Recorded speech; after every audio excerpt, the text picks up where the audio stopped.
I'm now sort of my own role model in a sense. I think a lot of that's because I've traveled so much. I don't love employment. Everyone wants to ask, what do you do? And what they really mean is, what do you do for work? Mm-hmm. The answer, I'm retired. One sort of sounds obnoxious, and they're like, come on, you're like 34. But I would say my number one identity right now is adventurer. Welcome to the Exit Paradox podcast. Here, we meet remarkable exited founders to uncover what comes next after selling a business. Did they sustain success and find fulfillment? Let's learn together. Please subscribe to join our community. My guest today is a post-exit rock star. In less than 2 years after he sold his business, he managed to build the lifestyle of his dream, master investing, and find his new purpose. I've known Michia Rohrssen for long enough to vouch that it's the real deal. Raised by divorced hippie parents, he once relied on a soup kitchen, but grew up to become a world champion in 3 martial arts and built and sold the business for $100 million by the age of 34. Michia is here to share his secret of post-exit happiness and ongoing success. Michia, thank you so much for joining me today. Yeah, thanks for having me. I'm very flattered and very happy you're here. Thank you. Thank you. My first question is about Prodigy and why you even started it. I had started this company when I was 17 that basically sold DVDs of software online, teaching self-defense. And I had grown that to like 6 figures a year and then kind of watched it collapse, left that behind, started a marketing agency, also going to 6 figures a year, and then sort of watched that collapse. And so Prodigy was me realizing I know I want to make money, but what I'm doing is not working. And for the first time, rather than just saying like, let me just do what seems to be in vogue or online, so let me just look at how other young people have become successful. Facebook had just acquired Instagram for $1 billion, and the founders were like super young. It was a team of like, I think 16 people. Snapchat turned down $4 billion. WhatsApp gets acquired for $16 billion, all in the span of a couple months. And I was at the time, I would have been in South Carolina, and I was like, what am I doing here? Like, basically broke, running these like failed businesses. I just need to move to Silicon Valley and start a software company. So if we dig a bit deeper into your personal reasons to start the business in the first place, yeah. Like what drove you? Why starting a business rather than getting a job? I've only had jobs my entire life for 9 months or less. I don't love employment, just because there's something about like the upside is just not, I lose interest in it really quickly. Whereas starting a business, it was clear to me that I could 10x, 100x every year, sort of my income, net worth. And that became really interesting. Going into my backstory a little bit, like growing up poor, not able to afford food, family declaring bankruptcy, things like that. My parents divorced when I was 4, so when I was with my dad, we would go to the soup kitchen and we'd wait in line for food. So you don't fully recognize the like socioeconomic status that you're in, but you recognize it's not normal. It's not what your friends are doing. I think you feel like it's your fault in many ways. And to me, a lot of that shame was associated with not having money and just not being able to afford the things that friends had, that normal people in life seem to have. It became clear to me that I do need that 10x or 100x like income growth potential to make it out of the situation that I'm used to. Entrepreneurship was not the only way, but like one of the very few ways to do that. It was just where I wanted to be. It sounds like money was the main motivator. Money was a motivator most of my life. Would you say that you were trying to move away from that shame and that pain and that suffering? When I was a kid, I was always trying to achieve things that I would, now looking in hindsight, say would make me feel worthy enough, justify my existence, feel like I don't have this sort of like giant chip on my shoulder. Mm-hmm. I was competing in the Junior Olympics in judo when I was 13. I was a world champion in karate, kung fu, and taekwondo when I was 16, and then again when I was 17. And so I've always had this sort of like chasing external validation to feel worthy enough as just like part of my background. Around when I was 17, I started to dream of what could life look like, and I came up with this big vision of like, I want to own multiple homes around the world.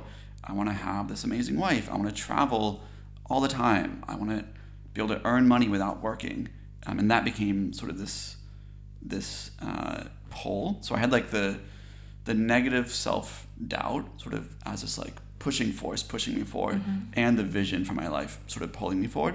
And I think the combination of those two things really explains a lot of my 20s, where I was just like constantly dreaming and working towards these goals. And now, you know me well, so like, you know that I do have those multiple homes and travel and like get to do this stuff. So I actually cannot describe in words how strange it is to be in my own shoes today, because every single aspect of my life is literally just what I wrote down in journals in my early 20s, saying this is what I hope life one day looks like. Where do you think you got these ideas that traveling, having a wonderful wife and multiple homes is the dream? Well, I think a lot of it is just society's conditioning and programming. Like, for sure, this is sort of like the James Bond-esque lifestyle that I'm living now. But also, there was a book that was really influential in my life, probably one of the most influential books ever, was The 4-Hour Workweek by Tim Ferriss. Tim Ferriss just had this incredible life. Like, he had tango danced in Argentina, and I think he actually like won the World Salsa Dancing Championship. He was a national kickboxing champion in China. He lived in Taiwan for a while and actually almost opened a gym. So he had all these like really amazing experiences. And I grew up in South Carolina. Most people in South Carolina basically are born, buy the house next to the house they were born into, live there and die, and like maybe 1 in every 10 people gets a passport. Like, it's not normal to travel and see the world. So I didn't really have any role models, and Tim Ferriss kind of became like my role model of like what I would love to do. Is he still your role model, you would say?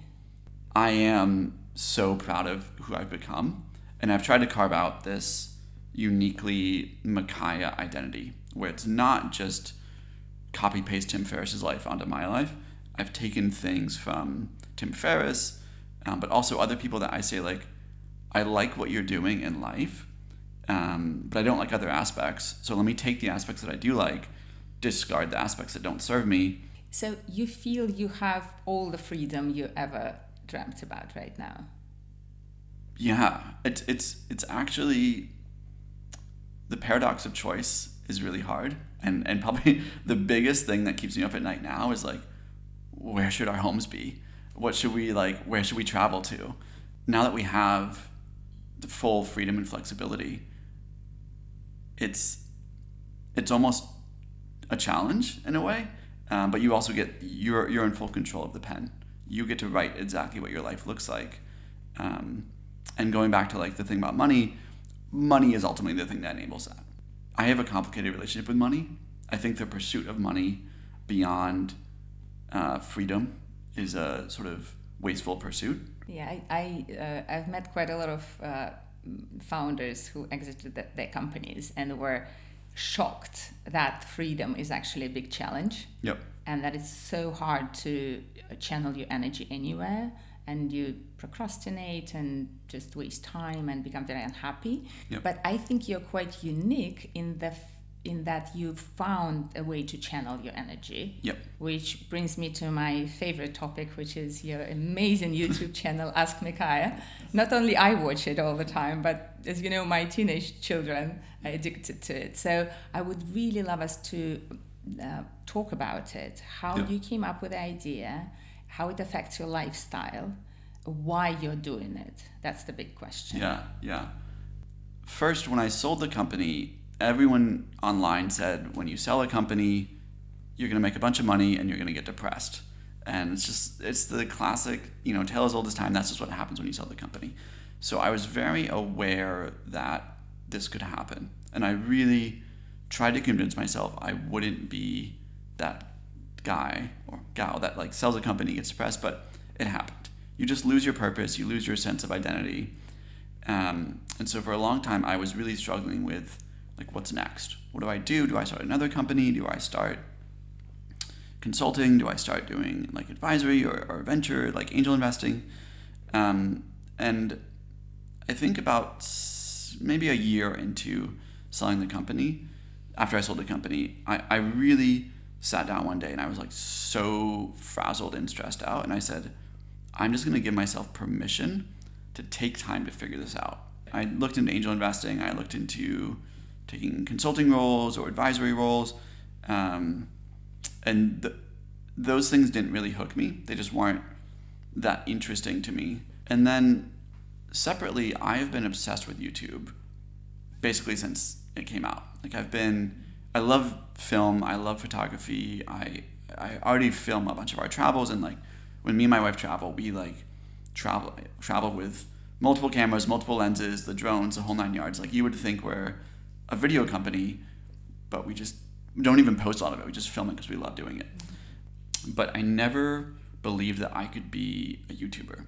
I always thought I would sort of be maybe helping YouTubers launch businesses, or just meeting cool YouTubers. Like I wanted to be in that arena. And then when I was in Zurich, I don't know why, but like one night something just clicked in my brain where I was like, maybe it's going back to like the feeling of being unworthy.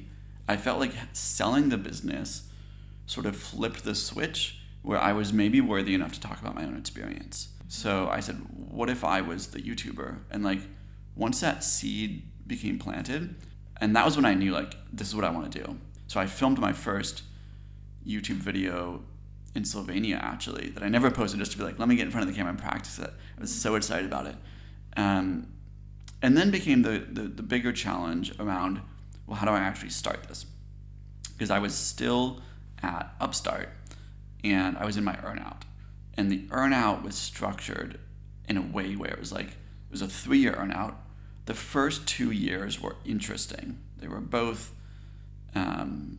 low 7 figures for me to earn while I was there. And it was just time-based. But the third year was 4 million plus like an extra, call it 600,000 plus salary and bonus. So like it was almost probably $4.9 million to stay that third year. And that became a real challenge because I was like, I really want to be doing this YouTube thing, but I could earn a lot of money that is still meaningful to my net worth today. Like it's not a trivial amount of money if I stay and just work at Upstart. And I met with a bunch of folks in the Tiger 21 community actually, and basically said, hey, here's my circumstance. And basically everyone said, you would be really dumb if you stayed for the money. Stay if it's your passion and you really feel like you can do something here, but otherwise you have enough money, just leave the money because you may never get these years back and go do your passion. So then I was like, okay, I got to do it. And walked away, left the full earnout on the table. I didn't get a single dime of that third year, and started making YouTube videos this year, basically to try to help other entrepreneurs that want to live the life that I'm living and just teach them the lessons I had to struggle to learn. Like I had a lot of hardships, but also a lot of chance encounters and luck and great mentors along the way.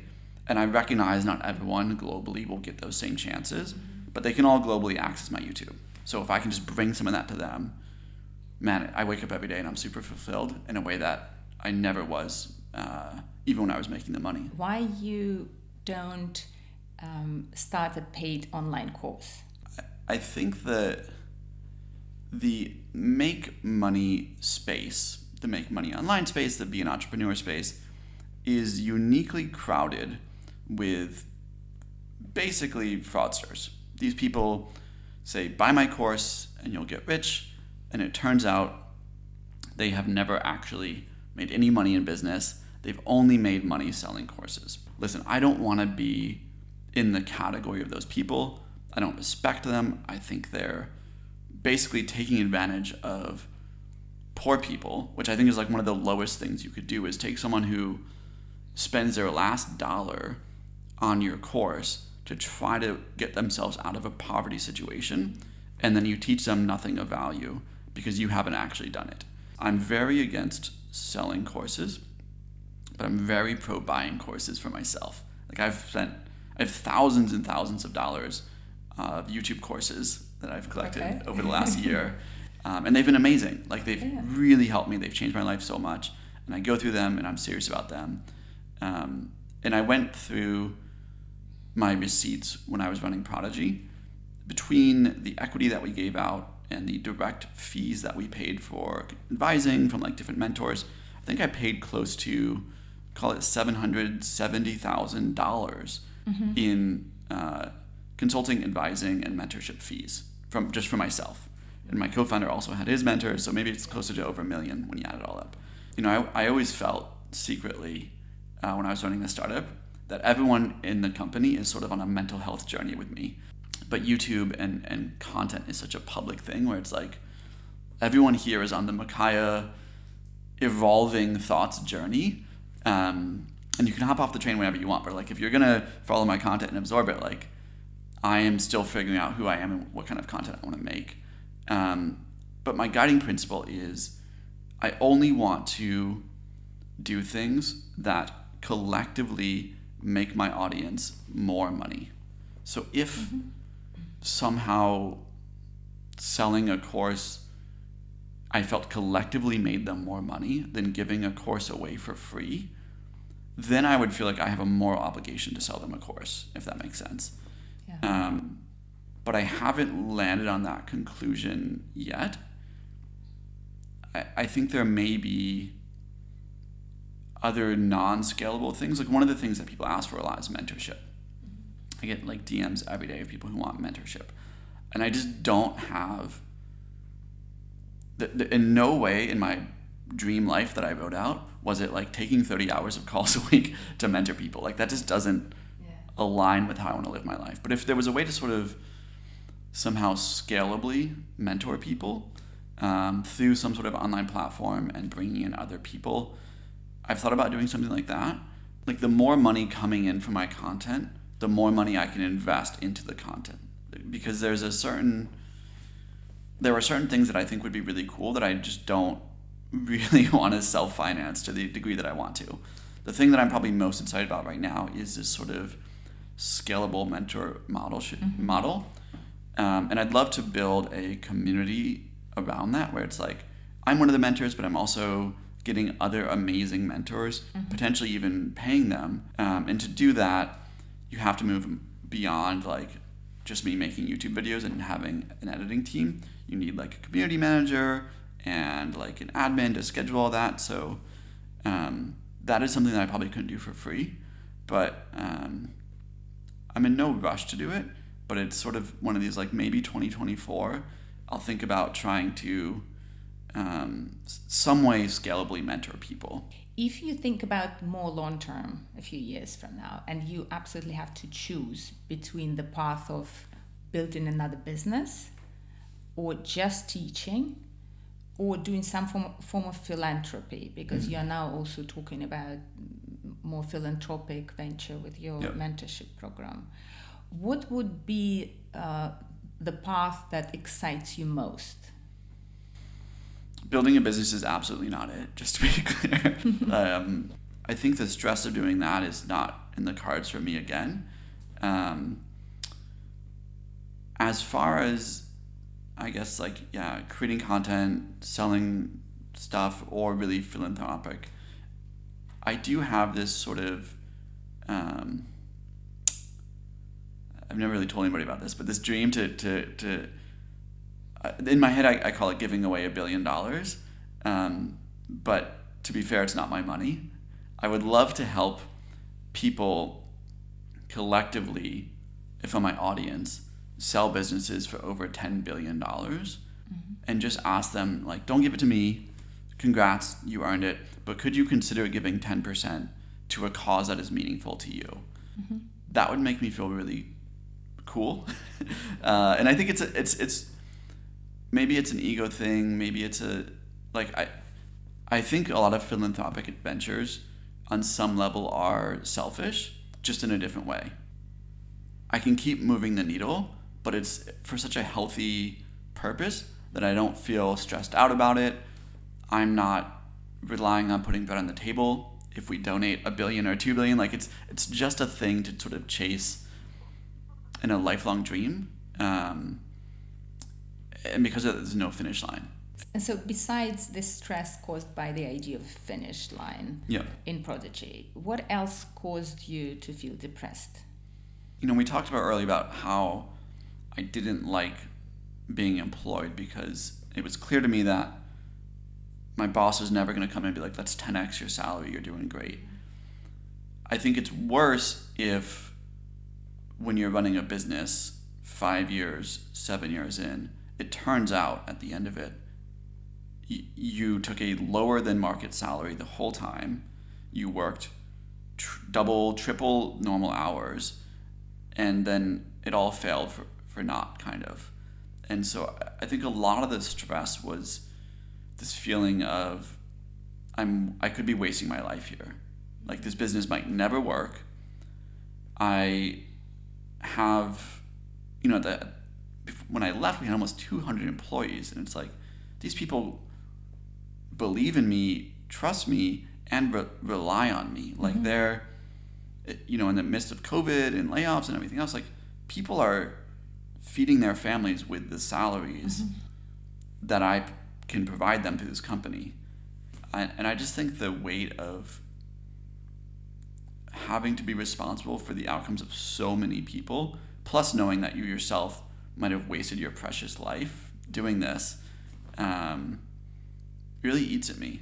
And now my goal is to keep I have no full-time employees, but I do have full-time freelancers that work dedicated for me. But I want to keep that team as small as humanly possible. I think my mental health is pretty solid, but I don't know that it's so solid that I can be a therapist for 200 people. Can we go back to Prodigy? Yeah. Because I want to understand a bit more how this particular business model and the particular idea was formed and why. Yeah. So Prodigy's sole goal was to start a business with the highest likelihood of a life-changing outcome. But it wasn't designed to be a Facebook, $500 billion business. That was very clear from the get-go. So we said, okay, what are the goals? For me, my goal was $5 million personally. I figured I could live off that for the rest of my life if we achieved that. And so based on that, what size exit do you need? And then based on that, what's the right business model? And two things emerged. First is just like what I would consider the 3 fundamental principles for any business idea that became really clear to us, which is, 1, you need a large market. For us, a market that generated at least $1 billion or $2 billion a year in software sales is what we were looking for. The second thing we looked for was some sort of change that was happening in the market. I often call it a wave, which was what wave of change is happening in the market that creates an opportunity. If nothing's changing, there's a good chance people have already built software that solves all the needs. And as we dug into car dealerships, we realized people really for the first time wanted to buy cars online. And then the third thing you have is the gap. The wave is happening. What gap is being created by that? Well, when we started Prodigy, basically 0% of people actually could buy cars online. So half of the country wants to buy cars online, 0% can, and we know they're spending billions of dollars on software. I had no experience working in car dealerships, and we had really no passion for building software for car dealerships. And I was very transparent with my team with this. And then that iterated many, many times along the way, but eventually became the business that we sold. Okay, let's talk about that. Yeah. How your sale went. The sale was very unexpected, actually, because just for a little bit of context, we sold in 2021, and so in the middle of 2020, we were getting low on cash. European car market was down like 98%, so the venture capitalists in the US said, we think what's happening in Europe will happen to the US and you won't have a business. So I pitched like 50 VC firms, all said no. So I said, okay, no one's going to invest in the business. even though it's doing really well, we were growing really fast, millions of dollars a year in revenue. So I said, well, let me go try to sell it. So I went and talked to, I want to say, like 13 bankers. 12 of them said, no, we won't take on your business. We think no one will buy your business. And the one that said, yes, we can help you sell your business. For sure, someone will pay you a bunch of money for this business. They had never sold a software business before. So I was like, okay, the only people that would take our business just don't know what they're doing, basically. No one wants to invest in our business. No one wants to buy our business. And I was so stressed out, I actually just took a week off and I just left the business. I said, hey guys, I told my team, like, I just need to go clear my head, refocus. And I went to Bend, Oregon with my wife, and we just like, no phones, no emails, no texts, just disconnected. On the way back, I had an idea to really pivot the business and lean more into this financing aspect of our business. So just a quick context, our business was selling software to car dealerships, but the long-term business model was to make money on the financing of the cars. And I was trying to raise the Series B to unlock that business model. And I went back to the team after my trip and said, no, let's unlock that business model now, and then we'll be able to raise a Series B much easier. And we'll do it next year when the markets cool down. So this was around August when we started implementing this financing aspect of our business. And it started really working. And all of a sudden, my opinion about the business went from like, I hate this business, I just want to sell it, and no one wants to buy it, to all of a sudden, hey, I think we have a real like future here. This business could be really good. And because of that future and just like the momentum and energy in the company, our sales also started really taking off. And it was right around this timing when 6 years into the business, for the first time, it felt like everything was really taking off, that Upstart came to us and said, we'd be interested in buying your business. So it was really awkward timing, because if they had just come like a couple months before, I probably would have sold it to them for far less. But because we'd made these changes and with a clear head had built a much better business, they came at a time when it was like, I don't really want to sell at all. And it was January 2021, and I had planned to go out and raise our Series B for the second attempt in probably March, April. So I was like 2 months out from a fundraise roughly. And when I met Upstart, they were like, listen, we want to buy you because we want to plug your software into our financing business to allow us to lend to auto. What would it take? Like, we're pretty interested. They looked at all of our competitors and basically narrowed it down to 2.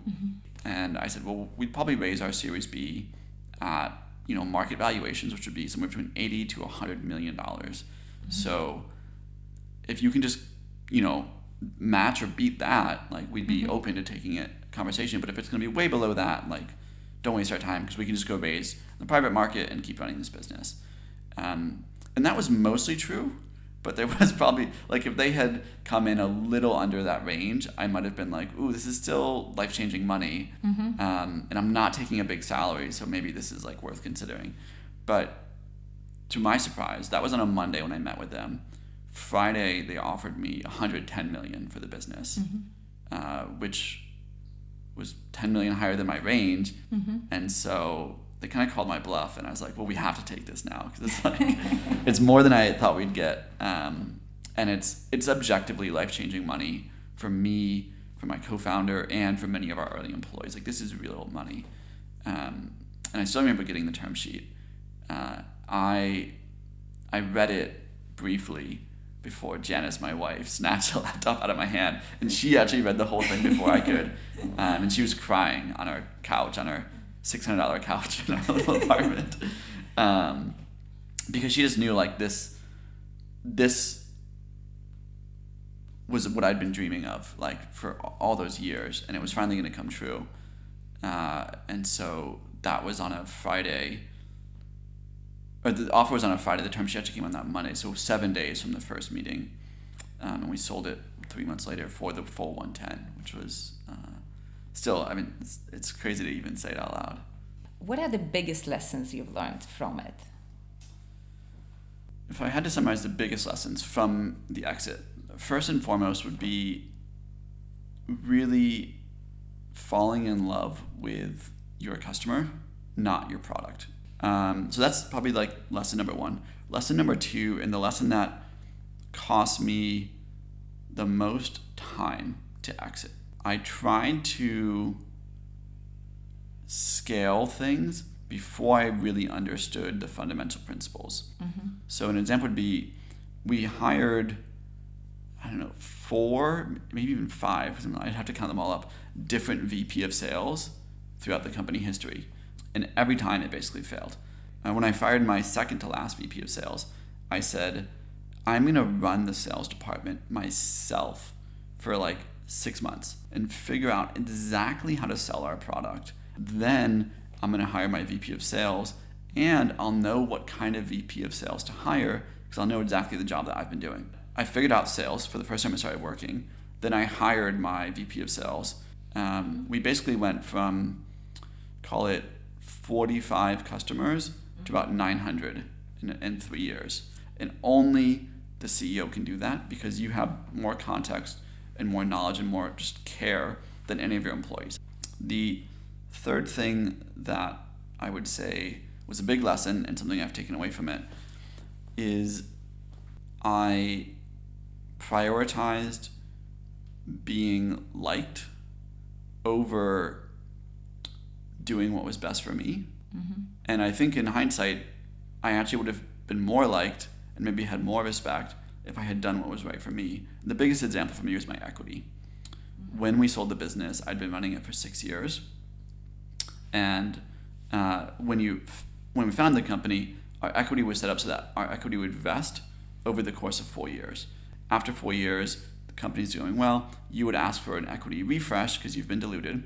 I had asked for one, and the board was like, I don't know, like they make less money if they refresh your equity. I just wanted to be liked by them, and so I did say no. I was like, listen, it's important to me, but like, okay, like let's do it later. And that like very black and white probably cost me $3-4 million, and that's been a very important and powerful lesson for me. Yeah. And I think I've gotten more out of life that I need as a result of it. So if you met someone today who is about to exit their business, what advice would you give them? I would say manage your emotions during the process. Similarly, manage your emotions on what you sign up for. I think if I had pushed back, I could have gotten a 2-year earnout. Just very naturally, I would say reduce the earnout. Also reduce or eliminate any performance goals. I think time-based earnouts are fine. Performance-based earnouts, you should never sign up for because the acquiring company can totally screw up your business and then you don't get paid. So I think it's an easy way to not pay you what you're worth. Yeah. You will feel this immense sense of pressure to find what's next naturally.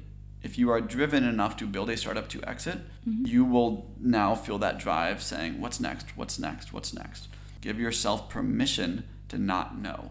And then the final thing on just like 2 more pieces of advice actually. One, tax planning should be done before the sale, not during. But also, once you have the money, there's no rush to deploy it. I think this is the biggest thing I learned from talking to people that have been down the path. It's fine to take a year to get your feet on the ground and get settled into a strategy before you start deploying. So just, I don't know how many pieces of advice that is, but those are all like the key lessons that I've learned from it. Yeah. Lots of us, after we sold our companies, we faced the problems of saying no to people a lot. Yeah. You know, friends who want to ask us to invest in their businesses, or relatives who want loans and gifts and whatever. How do you go about it? How do you say no? Family money thing. I think I've been quite fortunate in that no one has really seriously asked. And I've been generous with some family members, so like sort of preemptive there. But on the investment side, it's very clear black and white for me because I have an investment policy. Either the investment fits in my thesis or it does not. A clear example where it does not fit in my thesis actually was angel investing in people that worked for me if they were doing businesses that I didn't understand. That would sort of be outside of the thesis.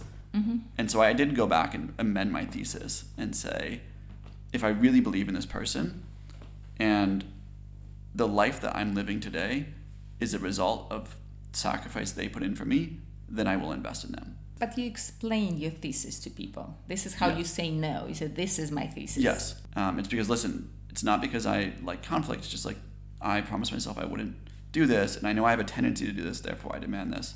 Yeah, I think people understand it when you say I've thought about this a lot, and here's the conclusions that I stick by. How did you feel the moment you realized that your dream is becoming reality, at least financially? There were two moments, I'll say. The first moment was when we signed the term sheet.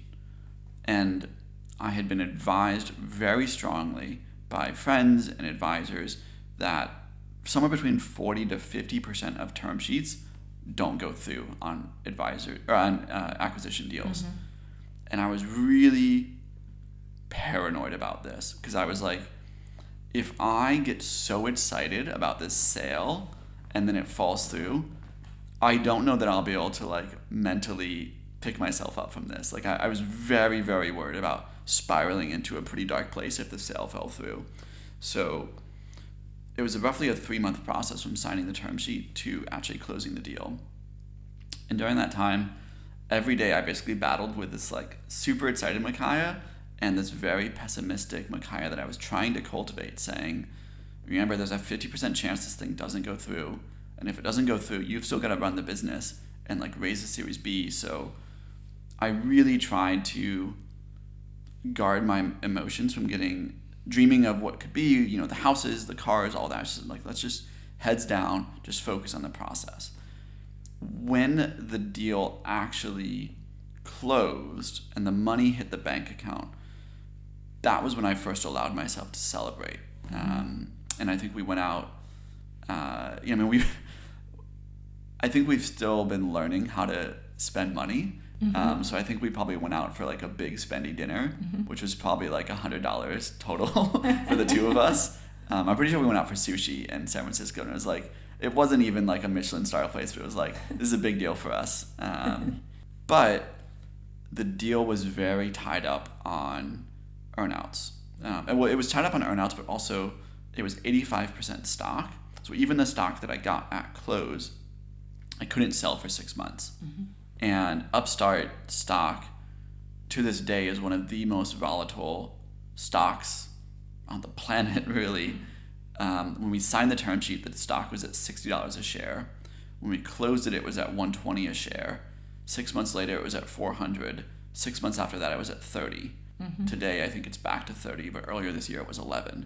So I didn't actually feel very certain of how much money we had, even after the deal closed. I think that's been healthy.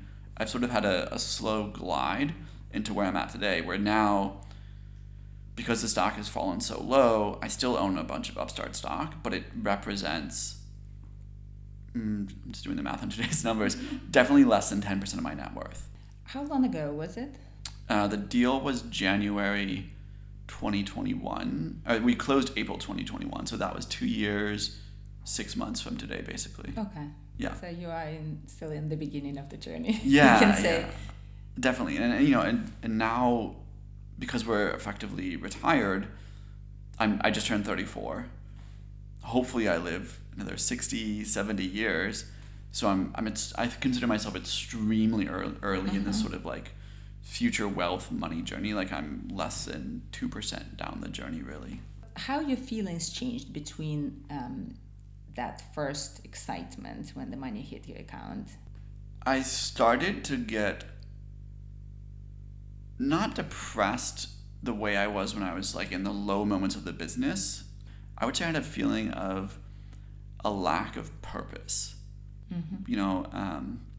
I was actually at church, and one of the pastor described what I was feeling really accurately, not knowing he was speaking to me, but he described it as basically slowly fidgeting around through life until death. And that's kind of what I was feeling. Like I wake up, I don't really have much to do if I leave Upstart.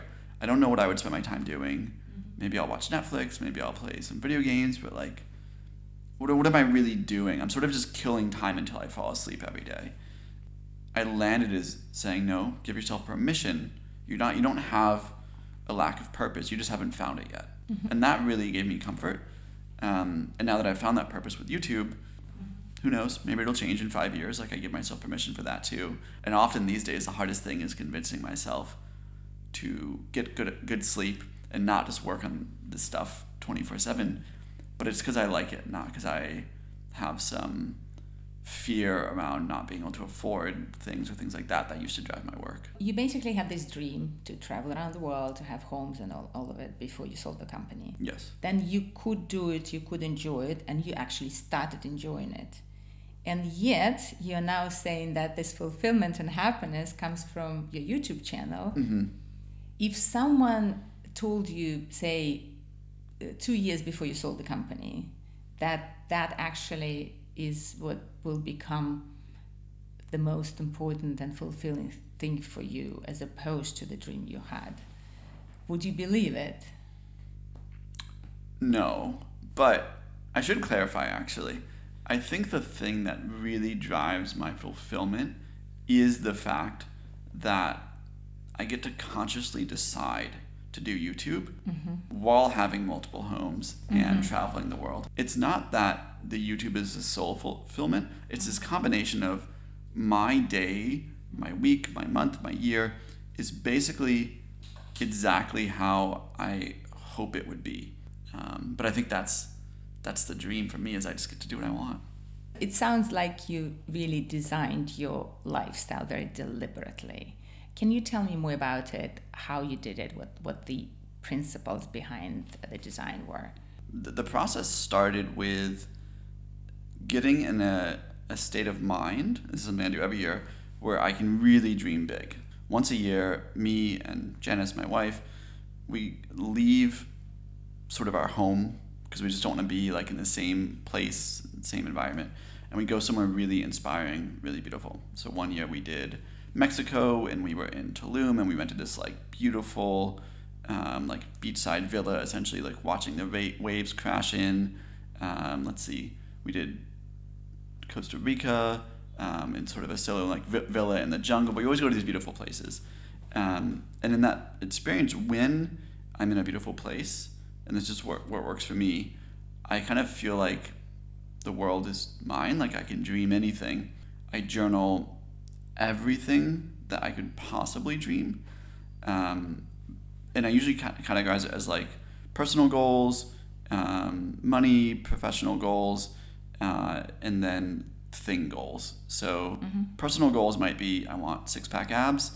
That's been on the list for a while, actually, every year, and still haven't really gotten that one. Money goals are usually how much money I want to have in the bank, how much money I want to be earning, how much net worth, things like that. And then things goals are, as they sound, like I want this car. And then based on all my goals, I kind of then go through them and filter out things that I just wrote because I was like bored. Like, what do I really want on this list? And then from there, I'll usually just write a paragraph or two describing what does my life actually look like. So it's usually about 2 paragraphs. And over time, I've just tried to basically write out what does my dream life look like, and then backwards map what do I need to do to get to that dream life.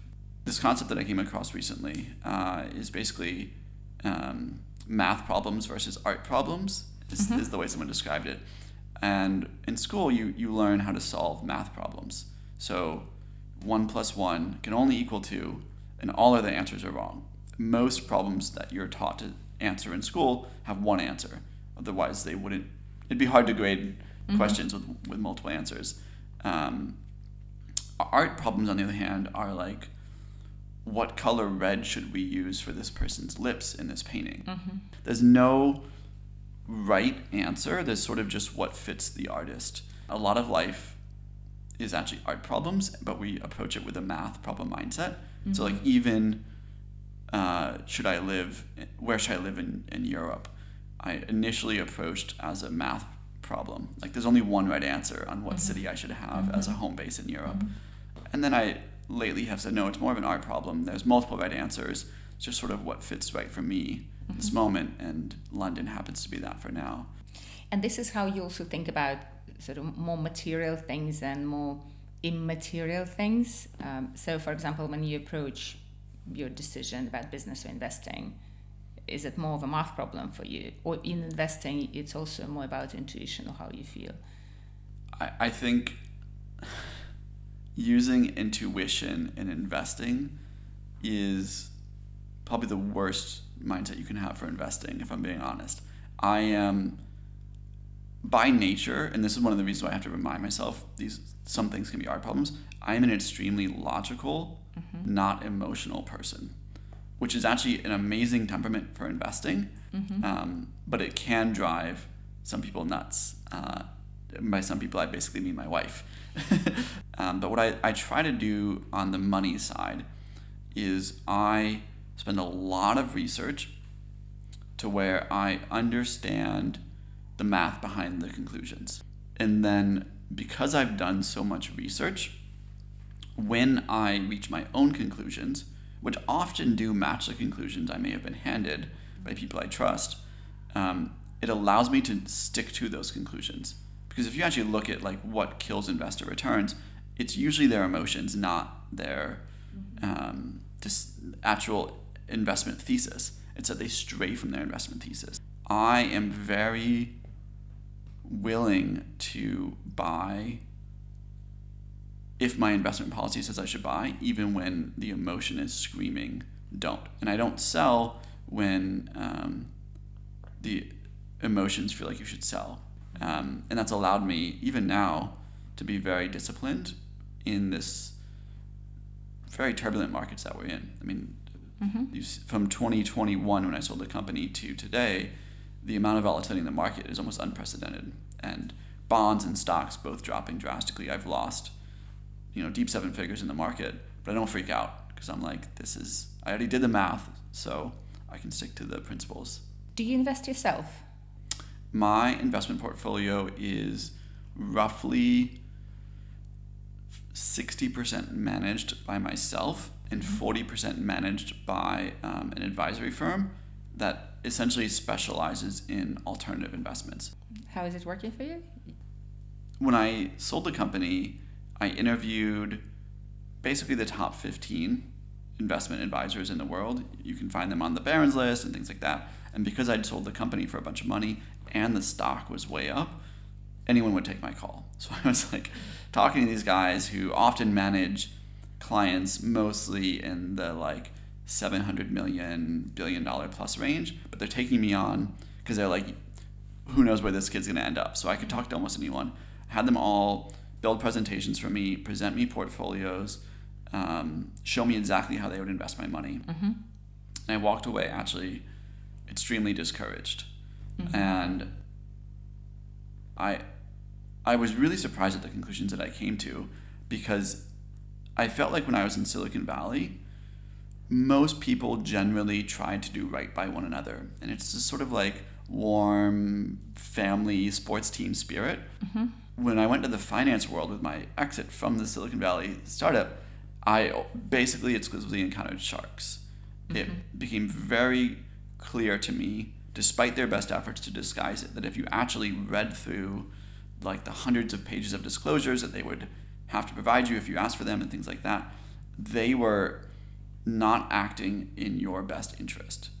You are a secondary interest to their commissions, fees, soft dollars, and things like that. So I became very jaded with the idea of using an advisor, particularly a broker. Anyone who's making commission by selling me products and is not legally required to sell me the products that make me the most money, I really have a problem with. And it's just, you don't even have to be super intelligent to come to these conclusions. You can just look at the commissions that you're paying, or the fees that you're paying your advisor, and the commissions that they're receiving from other funds. And in most cases, they're receiving more commissions from the funds than you are paying in fees. Therefore, you are not the customer, you're the product that is being sold to the funds. The advisory fund that I landed on, the only reason I work with them is they, one, don't take any commissions, any fees. They're only fiduciary advisors. They're not registered as brokers, so they cannot accept commission. But the way that they invest is they go into alternative funds with deep conviction. So they'll go into a real estate fund that's, say, raising $1 billion. They'll put in 500 million, but say, hey, if we're putting in 500 million, we want half carry and half fees on the investment because we're your anchor LP. And then they pass that discount directly on to me. and charge me a management fee for it. So it works out that it's very transparent, it's very above board. I know how they make money because it's how I pay them. I know the benefit I get because I'm getting half the fees that I would normally pay to get in these deals. And that just the above boardness and the conviction that they have and how much money they're investing in these funds made me very comfortable. So I have, about 40% of my assets are alternatives with them. And then the public stuff, just because I couldn't find any way to get any advantage in the public markets, whether it's actively managed or hedge funds or anything, it's all very basic, boring, global diversified ETFs. And that's kind of how I run my portfolio. So how much of your time you spend on managing money? I rebalance some of the funds quarterly and then some of the funds yearly. 12 hours a year, maybe.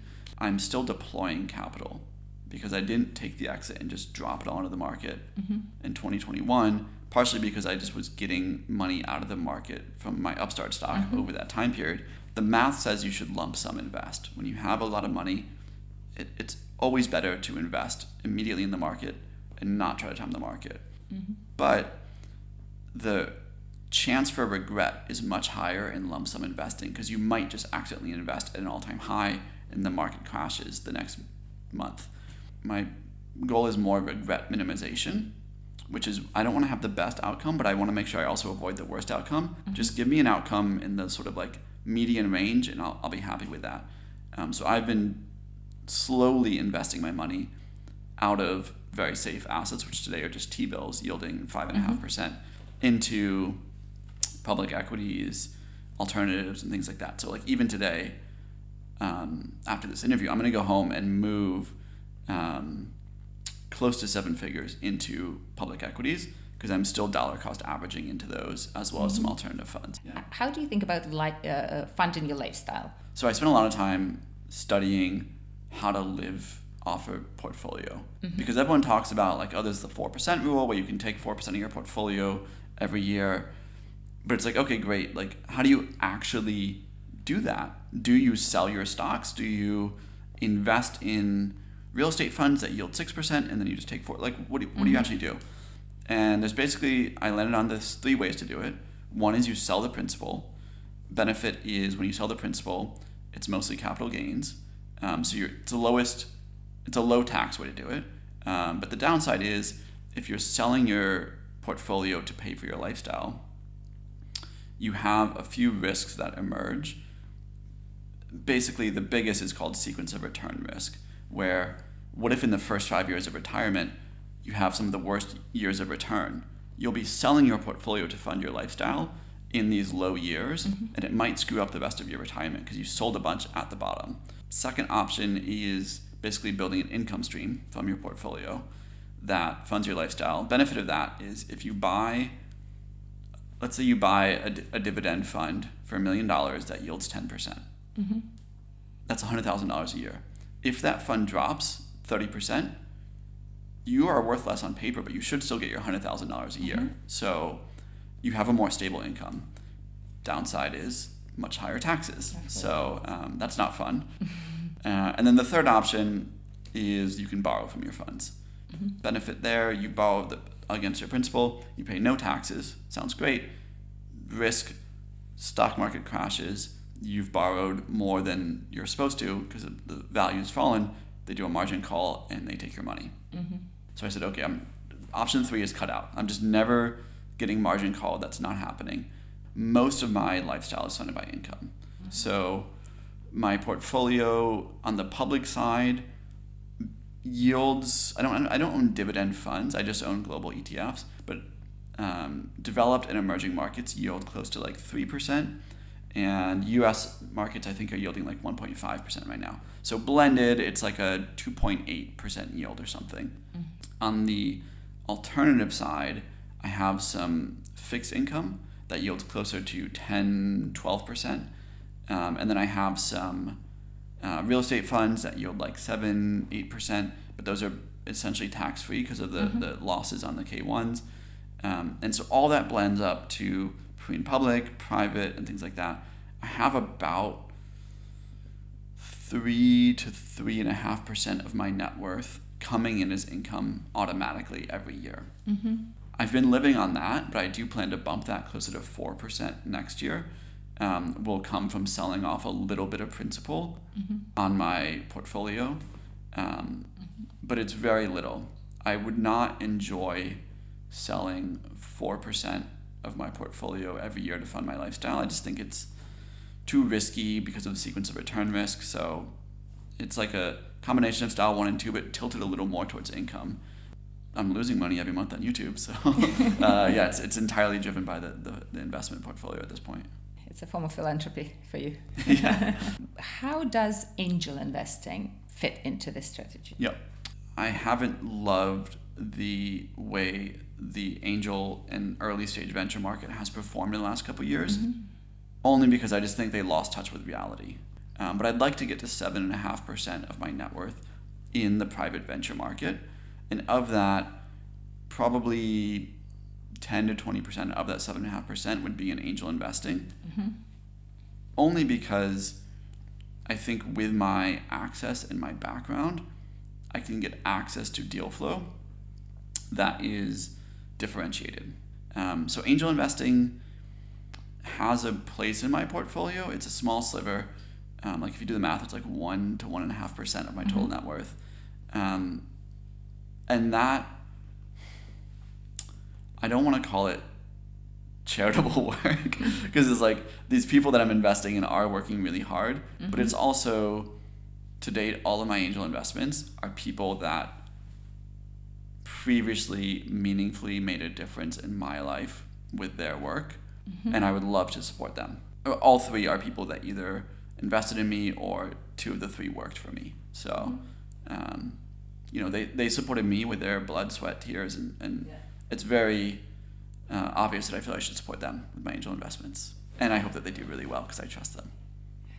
So many people, in my experience, complain after their exit that they really face this fear of losing money and anxiety caused by this idea that they're incompetent in managing money. Did you have that problem? To me, there's only 2 reasons that you could actually feel that way.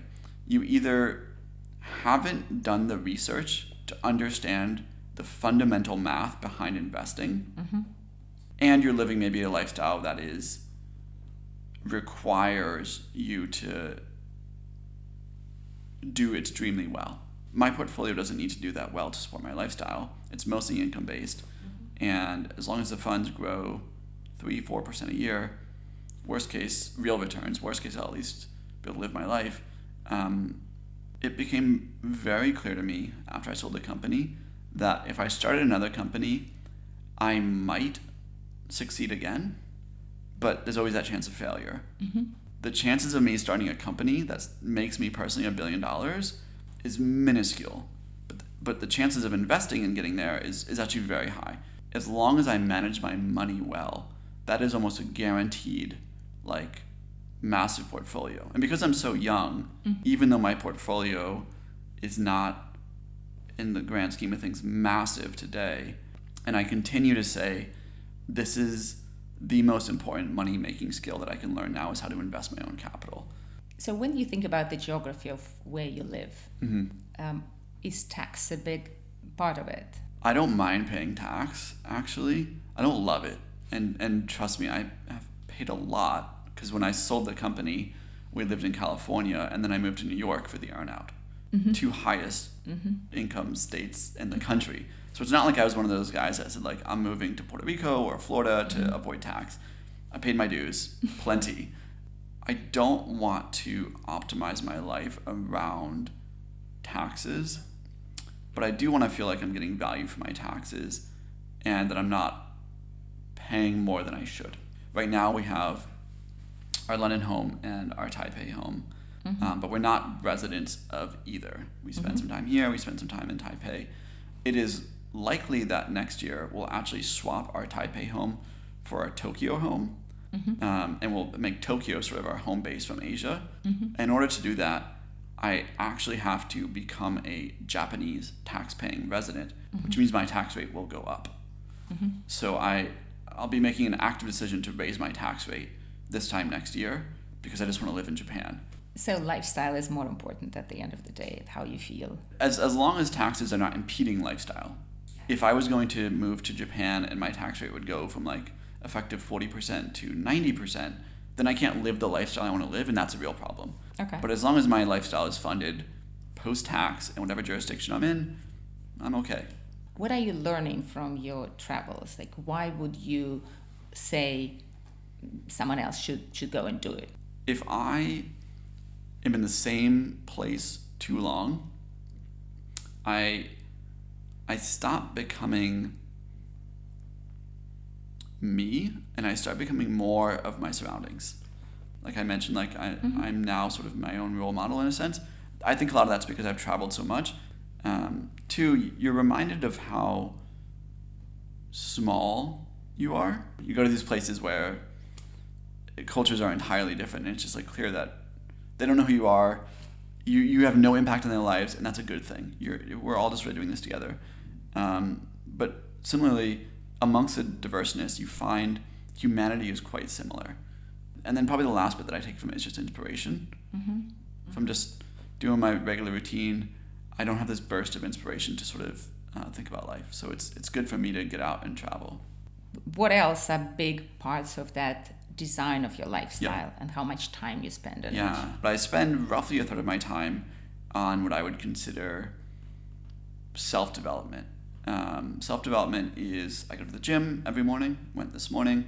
I read my Bible, but I also read literature that I find interesting. I spend a lot more time these days reading history and listening to podcasts on history and things like that. And that's also like learning Mandarin Chinese, and I also need to start learning Japanese for the Japan home and things like that. So that's all sort of like the roughly 1/3 is like this personal development. 1/3 I would consider is spending time on pursuits that have some sort of social media aspect. So that's mostly YouTube, but it's also Instagram, TikTok, all the different platforms that I'm working on. Outside of that, a lot of it is on travel, where it's exploring a different part of town, where, last week we were in Loire Valley, France. So we're just going these different trips, either in our home bases or in the regions around them. Let's talk about your amazing wife. Sure. Janice is gorgeous and intelligent and fascinating. Mm-hmm. How did your exit affect your relationship? One of the things that I really prioritized when I was dating was not trying to find someone who happens to like intersect with me in this current moment, but finding someone who's more like on a parallel path with me. I wanted someone who's, if they were to describe their dream life in 10 years, it matches mine. Early on, it became very clear that Janice and I, while we have different careers, different backgrounds, we have very similar hopes for the future. Mm-hmm. As a result, even before we sold the company, we knew we wanted to live abroad. We knew we wanted to travel the world. And in fact, one of the main reasons I'm in Europe, and this is where we differ a little bit, I really want to live in Asia. Mm-hmm. And Janice said, no, I really want to live in Europe. And I said, well, what if we split the time? And because of the seasons, it actually works out well, because you're in this mid-70s, I guess like mid-25 Celsius year-round. Mm-hmm. So we have like perfect weather year-round. After the exit, I would say the only real difference in our lives is the things that we both mutually dreamed of, we now just mutually do. For us to have multiple homes around the world, it didn't make sense for Janice to be working. It's just not really logistically possible to live in London and Taipei and work for like anyone other than yourself. Mm-hmm. And she was on a pretty good career path in tech. She was working at Squarespace. I don't know that she was quite ready to give it up. And so I said, okay, why don't you think about it and like really decide, do you want to leave your career or not? For the first maybe 2 months in London, I was a little worried because like I had found my purpose, but she had not. Mm-hmm. So she would like come into my office and she'd be like, I'm bored. And I'd be like, it's not my responsibility to ensure that you are not bored. You need to figure out sort of what you want to do. And luckily she had started throwing pottery, which has been not a lifelong, but like a couple years passion of hers.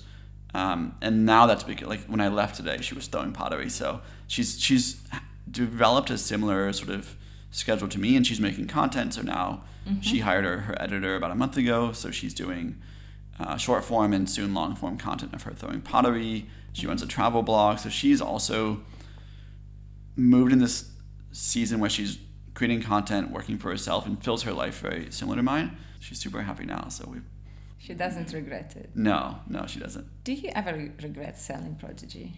No. Prodigy was not my passion. My identity was never being CEO. My identity was never being the leader of Prodigy. My identity was really building this business to help achieve this dream life that I have. I think also it helps that Upstart was a great acquirer. They really were so thoughtful and caring about the outcome for our team, for the product. So no regrets. How do you go about surrounding yourself with the right kind of people in this moment in your life? When I wrote all these things that I wanted when I was 22, 23, 24, one of the big components was I wanted to surround myself with what I considered world-class people. Someone who I would say is successful in whatever endeavor you are pursuing. And that could be you're an amazing monk and you have no money, but like you're really passionate about this thing. So it's not about the money, it's about people who are trying to achieve something great in their life. Unfortunately, these people don't just like orbit into your life by chance. Sometimes mentors or people you want to be friends with, there's a price of admission to the arena that they're in. Whenever I have an opportunity to go to an event where I might encounter people that are really interesting, I'll usually pay the price of admission. And the other thing that I do is I'm very deliberate about, I've started being more shameless about this actually since moving to London. I will just reach out to people completely cold and say, hey, I want to be your friend. And so like I probably DM, usually on Twitter or Instagram, like a couple people a week. These days, mostly YouTubers, because I want to be more friends with YouTubers. And I'll just say, hey, listen, like, built a business, sold it for $110 million. I see you're sort of building your business on YouTube. I would love to just like meet up with you and share some of what I've learned building businesses, and also get to know you, because what I think you're doing is really cool. Are you an extrovert or an introvert by nature? I'm a massive introvert. It's not hardwired into me to want to be on the stage, to have all the fame, the power, the glory, and it's like it's very uncomfortable. And I'd much rather be the person in the back of the room. But because of, for whatever reason, I was the CEO, just found myself on stage a lot. It's unnatural, it's weird to put myself out there, but hopefully I meet cool people and that feels really good, so I'll just keep doing it. So you basically enjoy challenging yourself. I do enjoy challenging myself. So you grow. So talking about your identity. Yes. What else is in there? At the moment, YouTuber. Yeah. Everyone wants to ask, what do you do? And what they really mean is, what do you do for work? And since I don't do anything for work, I can tell you that the answer, I'm retired. One sort of sounds obnoxious, and they're like, come on, you're like 34. But I would say my number one identity right now is adventurer. I love trying new things. I try to be generous, I try to be kind, try to be faithful, honest. If I were to violate one of those, I would feel very out of my own skin. So these are the values you always had, or you also deliberately chose them at some point in your life? I think this is more of a nature and nurture thing. I think early trauma or early childhood experiences often become nature. Like it's sort of a nurture thing, but it's also like, it's so early in your life that it's subconscious, and so it is kind of your nature. I think my early childhood experiences or upbringing or nature or something leads me to be that more reserved, kind. And my parents were hippies, so I'm named after a Bob Marley song. So I'm sure there's some nurture and nature in there, but it's You know, Freud had this idea which always inspired me. I came across it when I was maybe 14. And the idea was that when we have some insecurities and then we overcome those insecurities, so much energy is released by doing that, that we may become extremely successful in exactly the things we were not actually created to do in a way, or we thought we were really bad. And I see it all the time. Like if you look at the public speakers, the most successful ones are natural introverts. So at some point they had to go through this work of overcoming the introvertness. Yeah. I definitely was terrible at public speaking in college and things like that. I think there is the clearest example of this is actually fundraising. When we were raising money for our company, I was so bad at it, but I became obsessed with it, and I started meeting with different mentors that had raised a lot of money, and became so good at fundraising that when we raised $21 million, which, you know, back then was decent money. These days, who knows? But also, I became the fundraising coach for the accelerator that I actually graduated from. If you're bad at something and that bothers you, you might become really good at it because you just like, it sits deeply and well with you. So talk to me about health and how your view on health changed. Health has always been something on my mind. Like I want to be on average healthier than, well, certainly healthier than the average American, but like I want to be healthy in general. When I sold the business, I was like, this is for what, you know, you're looking for a purpose. I was like, health is my next mountain. So I hired the personal trainer. I got super serious about our nutrition and everything. And I went on the deep rabbit hole, reading all the books, studying all the different things. I don't love health for health's sake. What I really want is the happiness and energy that comes from being fit. And these days I do prioritize health, but I think it's a privilege and a something I don't want to like understate. It's something I can do because I have the time and money to do so. And you built your own ice bath. Yes. That's a big inspiration for me. The ice bath is, for me, one of the biggest game changers on the health and mental health spectrum. It's removing the friction to do that. I wake up, the ice bath is there, I jump in it. Every morning? Usually 5 days a week. I do give myself some grace, but yeah, Monday through Friday I'm usually in it. You mentioned Bible before. Can we talk about that? Yeah. I'm a Christian, so there's this sort of fundamental instruction and wisdom for leading life. And I didn't discover religion really at all until I was in high school. I grew up with this, what I would consider like giant hole in my life. And you try to fill it with different things. So I tried to fill it with, you know, martial arts, with girls, with success, all these different things. And what you find is that the peg just doesn't fit in the hole. It doesn't actually fill that hole. And to date, the only thing I have found that fits that hole is my relationship with God. So I do try to start the day with spending time with God, reading my Bible as sort of a lens and a filter by which I will go through the rest of the day. And how often do you go to church? I go every Sunday. Yeah, it's a big part of my life for sure. So when you think about spirituality, it is Christianity for you. Yeah. I would love to say that I've read the Quran and all the other holy books and been like, I did extensive research and sort of landed on Christianity. I'll be the first to admit I did not do that, but I have had enough of maybe the math in each different one to have settled on Christianity. Yeah. How do you want to be remembered? The reality is most people won't remember me, if I'm being honest. Even like I think about the great entrepreneurs of the world, like a Steve Jobs, a Bill Gates. I can't tell you who the Bill Gates of 1700s was, and I'm sure they were incredible. But I think on a smaller level, there will be people whose lives I hope are completely changed by having come across me in their journey. That's what I really want to be remembered by, is these people that say, yeah, Michia was generous, kind, and made an impact to my life. And I would also say was a good husband, and maybe, we'll see, a good father one day. But those would be really important to me, that people say he was a good husband and a good father, if those things, specifically father, happen. Okay, thank you so much. Thank you for having me. Such a fascinating, wonderful conversation.